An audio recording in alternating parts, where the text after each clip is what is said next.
नमस्कार, अमर उजाला देहरादून के लिए मैं आफ़ताब अजमत। चारधाम यात्रा अपने सुरूर पर चल रही है। चारधाम यात्रा के पंजीकरण की जब शुरुआत हुई थी, तो सरकार को भी शायद ये आभास नहीं था कि श्रद्धालुओं का कितना उत्साह देखने को मिलेगा। पंजीकरण के सारे रिकॉर्ड ध्वस्त हो जाएँगे और सरकार को सोचना पड़ेगा कि यात्रा का मैनेजमेंट किस तरह से किया जाए। तो यात्रा के मैनेजमेंट के लिए मुख्यमंत्री पुष्कर सिंह धामी लगातार बैठक कर रहे हैं और एक प्राधिकरण बनाने की बात हो रही है। तो इन्हीं इन्हीं सब यात्रा से जुड़ी हुई सारी मुद्दों पर बातचीत के लिए हमारे साथ हैं अमर उजाला के न्यूज़ एडिटर नीरज मिश्रा जी, अमर उजाला के state bureau chief Rakesh Khanduri ji, हमारे वरिष्ठ साथी भूपेंद्र राणा जी। तो सबसे पहले मैं राकेश खंडूरी जी से जानना चाहूँगा कि सरकार जो प्राधिकरण लाना चाह रही है, प्राधिकरण क्या है और उससे क्या फ़ायदा होगा? देखिए, जब ये यात्रा में जो तीर्थ यात्रियों का दबाव बहुत ज़्यादा हो गया तो उसके बाद मुख्यमंत्री को खुद कमान संभालनी पड़ी। वो चुनाव प्रचार में थे, उन चुनाव प्रचार से बीच में लौटे। उन्होंने अपर मुख्य सचिव आनंद बर्धन उनको एक जिम्मेदारी दी है कि वो अब उस विकल्प पे विचार करें जो यात्रा के संचालन और प्रबंधन का जिम्मा देखें। तो कैसे होगा, क्योंकि अभी अलग अलग विभाग अपने अपने मोर्चों पे काम कर रहे हैं। पुलिस विभाग अपना अलग काम कर रही है, एसडीआरएफ का अलग काम चल रहा है, आपदा प्रबंधन अलग देख रहा है, पीडब्ल्यूडी का काम अलग हो रहा है, वो पार्किंग वगैरह ये सब। तो ये बहुत सारी इनके बीच में समन्वय का एक मतलब एक बहुत बड़ी चुनौती है। तो ऐसा सिस्टम बने जिससे कि सारी एजेंसियां एक प्लेटफॉर्म पे काम करें। उसके लिए प्राधिकरण की यात्रा प्रबंधन प्राधिकरण की बात हो रही है, जो संचालन और प्रबंधन दोनों का जिम्मा देखेगा। आनंद वर्धन को 1 महीने का समय दिया है। वो अपर मुख्य सचिव हैं और 1 महीने में वो जो उनके साथ एक टीम बनाई गई है जिसमें सचिव पर्यटन है, सचिव गढ़वाल मंडल के आयुक्त हैं और सचिव गृह हैं, ये तमाम लोग हैं। ये सब मिलकर आपस में एक यात्रा प्राधिकरण का स्वरूप तय करेंगे और अगले 1 महीने में वो 1 महीने के अंदर वो अपनी एक रिपोर्ट मुख्यमंत्री को देंगे कि हमें प्राधिकरण बनाना है या कोई ऐसी कोई अ, एक जो सीजनल कमेटी हो, ऐसी जो पावरफुल हो, हाई पावर कमेटी हो जो निर्णय ले सके, या उसको बनाना है। तो ये 1 महीने के अंदर अंदर खुलासा हो जाएगा कि प्राधिकरण का स्वरूप तय होगा या किसी हाई पावर कमेटी का स्वरूप तय होगा। यात्रा प्राधिकरण की बात हो रही है, तो ये प्राधिकरण केवल चारधाम के लिए होगा? उत्तराखंड में टूरिस्ट का भी इतना फ्लो रहता है और बाकी इतने सारे धार्मिक स्थल हैं। निश्चित तौर पर मुख्यमंत्री ने जब ये बैठक की तो केवल ये चार धाम का मसला नहीं है। आप जानते हैं कि उत्तराखंड एक पर्यटन राज्य भी है। लोग सैरगाह देखने के लिए भी उत्तराखंड आते हैं। तो यहाँ तमाम तरह की यात्राएं होती हैं। खास तौर पर 4-5 यात्राएं ऐसी हैं जहाँ जिसमें बड़ी संख्या में लोग आते हैं। पहली तो चारधाम यात्रा है जिसमें लोग आते ही आते हैं। दूसरी यात्रा हमारी हेमकुंड साहिब की है, वो भी एक धार्मिक यात्रा है। तीसरी यात्रा हमारी जो होती है वो जुलाई के महीने में कांवड़ मेला होता है, तो कांवड़ यात्रा होती है, वो बहुत बड़ी यात्रा है। उसमें भी करोड़ों की संख्या में श्रद्धालु आते हैं।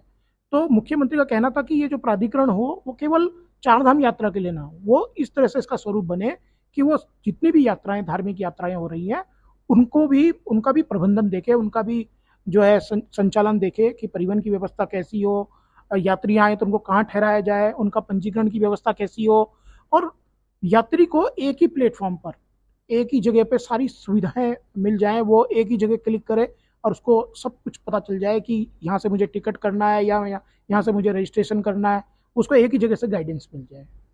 आपने पंजीकरण की बात की है, तो पंजीकरण के लिए राणा जी मैं जानना चाहूँगा कि अभी पंजीकरण की क्या स्थिति है? हाँ, तब जैसे देख रहे होंगे चार धाम यात्रा में अभी भी काफ़ी फ्लो है यात्रियों का। चारों धामों में दर्शन के लिए काफ़ी काफ़ी लंबी लाइन है।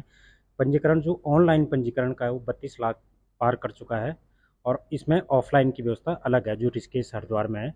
और जो अब तक चारों धामों में दर्शन कर चुके हैं वो लगभग 12 लाख से अधिक तीर्थयात्री दर्शन कर सकते। तो इस बात से अंदाज़ा लगाया जा सकता है इस बार चार धाम में कितना उत्साह है लोगों में आने के लिए। अगर हम लास्ट ईयर की बात करें, पिछले चार धाम यात्रा की, तो अगर 10 दिनों का हम कंपैरिजन करें तो लगभग लगभग दुगने से अधिक यात्री अब तक मैंने चार धाम यात्रा में आ चुके हैं। और अभी तक जो ऋषिकेश में और जो हरिद्वार में है ऑफलाइन पंजीकरण वो 31 मई तक बंद है। फिलहाल जो बैकलॉग में जो यात्री पहले आ चुके हैं एक सप्ताह से होटलों में या रुके हैं, तो सरकार की प्राथमिकता ये है कि उनको पंजीकरण करवा के पहले उनको यात्रा करवाई जाए। और जो भी नए लोग आ रहे हैं फिलहाल उनको बिना पंजीकरण के यात्रा पे जाने की अनुमति नहीं है। चारधाम यात्रा में इस बार हेली सर्विसेज का बड़ा बोलबाला है, पहले से ज़्यादा देखने को मिल रहा है। इस बार यूकाडा ने जो नागरिक उड्डयन प्राधिकरण है, उसने केवल जून के नहीं बल्कि सितंबर और अक्टूबर की बुकिंग भी ली है और वो फुल हो चुकी है। मानसून सीजन केवल अभी बचा हुआ है जिसकी बुकिंग अगले महीने शुरू होने वाली है। बद्रीनाथ धाम के लिए ट्रायल के तौर पर 3 घंटे के लिए हेली सर्विसेज शुरू की जा रही है, अगर सफल रही तो आगे बढ़ाई जाएगी। हेमकुंड साहिब के लिए भी टिकट बुकिंग शुरू हो चुकी है। तो टिकट बुकिंग, हेली सर्विसेज का टिकट मिलेगा या नहीं मिलेगा, और तमाम सारी फर्जी वेबसाइट्स चल रही हैं, लगातार लोग ठगी का शिकार हो रहे हैं। तो इन सब पर लगातार नज़र बनाए हुए हैं हमारे न्यूज़ एडिटर नीरज मिश्रा जी।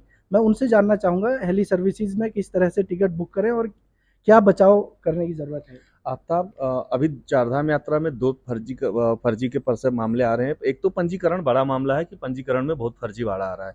दूसरा हेली सर्विस को लेकर है।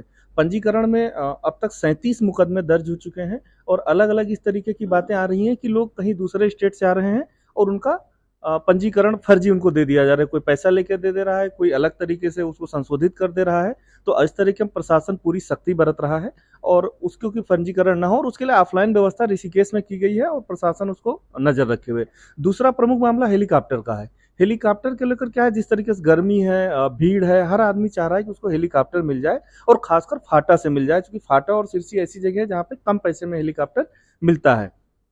अभी अलग अलग जो साइबर ठग हैं, उन्होंने क्या है ना कि पूरी सोशल मीडिया पे, खासकर फेसबुक पे, इंस्टाग्राम पे उन्होंने एक नेटवर्क फैला रखा है, जिसमें उन्होंने एक पोस्टर बनाया है जिसमें लिखा हुआ है कि आपको उपलब्ध कराएंगे हेली टिकट और उस हेली टिकट से आपको वो ले जाएंगे फाटा से। क्योंकि फाटा के पैसे कम है इसलिए वो वही पैसे शो करते हैं। अभी ताज़ा मामला ये है कि एक पोर्टल पे मैंने चेक किया, क्लिक किया, उसने व्हाट्सएप किया मुझे और मुझसे कहा कि आपको ज़रूरत है टिकट की। मैंने उसको यस किया तो उसने मुझसे पूछा कि आपके पास कितने लोग जाने वाले हैं। मैंने उनको कहा कि 5 लोग जाने वाले हैं। उन्होंने 5 लोगों की मुझसे जो है ना रजिस्ट्रेशन स्लिप ली और मुझे उन्होंने कहा कि आपको ये टिकट 27,500 रुपये में वो दे देंगे। इसके लिए 30% आपको एडवांस पे करना होगा, जबकि 70% आफ्टर टिकट बुकिंग।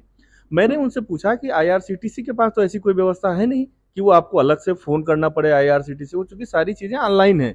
तो उन्होंने कहा नहीं, IRCTC का हमारे पास 18% का रिजर्व कोटा है। फिर मैंने उनको जब प्रशासन और शासन के नियमों का हवाला दिया तो उन्होंने फ़ोन काट दिया। आमतौर पे क्या करता है कि वो आपको व्हाट्सएप जब करते हैं तो आपको सटीक एग्जैक्ट जानकारी देते हैं, उसमें कोई फर्जीवाड़ा वो नहीं करते हैं। वो आपको बताते हैं कि IRCTC की ये वेबसाइट है, ये काउंसलिंग का नंबर है और सारी चीज़ें वो सटीक देते हैं। लेकिन उसके बाद वो आपको कॉल करते हैं और फिर अपने जाल में फंसा लेते हैं। आदमी परेशान होता है। मुझे भी हो सकता है वो सच लगता अगर उसने GST जोड़ा होता। उसने GST नहीं जोड़ के रखा था टिकट में, या जो उसका कन्वेंसिंग फीस है उनको नहीं आइडिया रहा होगा, क्योंकि IRCTC जो पोर्टल में शो करती है वो कन्वेंसिंग फीस नहीं शो करती है। वो सिर्फ ये बताती है कि फाटा से लेकर यहाँ तक इतना चार्जेस लगेगा और ये जो चार्जेस होते हैं ये करीब 700-800 रुपये एक्स्ट्रा होते हैं। तो इस वजह से अभी सीधे तौर पे मेरा ये कहना है कि कोई भी आदमी अगर बुकिंग करता है हेलीकॉप्टर का तो उसके लिए एक ही वेबसाइट है, IRCTC की वेबसाइट है जो हेली यात्रा पे है। इसके अलावा कहीं और बुकिंग करना है तो बुकिंग नहीं होगी, वो आपके साथ फर्जीवाड़ा होगा।